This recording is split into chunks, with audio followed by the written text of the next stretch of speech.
Have you heard of Peyronie's disease or penile curvature? Peyronie's disease is caused by scar tissue formation on the penis that can cause the penis to bend, it can cause hinge defects, shortening of the penis, or even pain.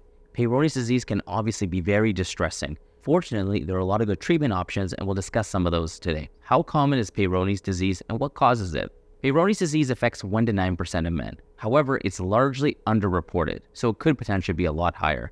And then what causes it? It could be caused by trauma, so an instance where you may have injured the penis and that led to a scar tissue formation. Could be genetics, could be something that you're just developed over time. It can be associated as men get older, or it could be associated with other medical conditions as well. So how do patients typically present with Peyronie's disease?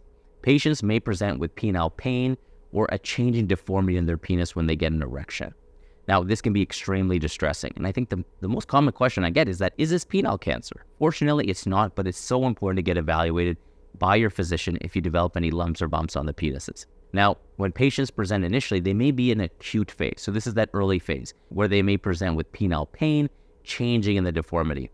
In those situations, it's very fortunate that the pain tends to go away. Now, usually about 90 to 95% of men get pain resolution at about 12 months.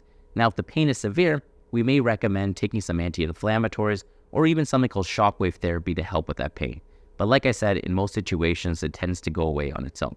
Now, when it comes to the deformity, that can change over time, especially in the first few months. So we don't tend to do anything too significant at that point because you don't want to change a curve or you don't want to operate on a curve that may be changing. However, we may start some men on some oral therapies that can help with stopping the progression of the disease. Now, when it comes to the chronic Peyronie's disease, so this is where the curve has remained stable for about 3 to 6 months. If it's not impacting your ability to have intercourse, we may not need to do anything. So some men who have a stable curvature, and typically that's, a stable curvature that may be less than 20 degrees, that's functional, you may not need to undergo any sort of procedure at all. But if your curvature is causing some issues, that's when we may think about non-surgical or surgical treatment options. When it comes to the non-surgical treatment options, that's when we may try a combination of therapies. This could include oral medications, it could include intralesional injections, so medications injected into that scar to help break it up. This could be something called verapamil, or it can include traction devices. So these devices stretch the penis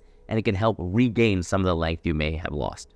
Now, these treatment options, when it comes to the non-surgical, may not be overly effective, and they can work in about 50 to 70% of cases depending on what modalities you use. Now, when we're thinking about surgical treatment options, there's a few different options. A common procedure we do is something called the penile plication, where we put stitches on the opposite side of the curvature to straighten it out. This procedure is safe, it's effective, it's been around for a long time, and it can help restore the curvature to allow you to be able to function again. When it comes to the procedure, it's a day procedure. Like all procedures, there are risks. You may have some bleeding, a risk of infection. Fortunately, those are very uncommon. You may have some issues with numbness at the tip of your penis. You're likely going to feel where the repair is. And another common complaint after the procedure is shortening. So some men do lose some length. However, it's the Peyronie's disease that causes the reduction in length, and we're evening out the sides. Another procedure is called incision or excision engrafting, where we may actually cut out part of that scar and put a graft on. This procedure, it's more common in patients who have rock-solid erections and who have very, very dramatic curvatures, as there are a number of risks to this procedure. Similar to the plication, however, you can suffer from sensory issues after the procedure or even erectile dysfunction. Now, the most invasive procedure, but that is indicated in men who have Peyronie's disease and also erectile dysfunction, is actually putting an implant in. So actually putting an inflatable device in, because that can help with the curvature and it can also help with the erections. To learn more about Peyronie's disease, what it is, what causes it, and all the treatment options, visit www.mhclinic.ca.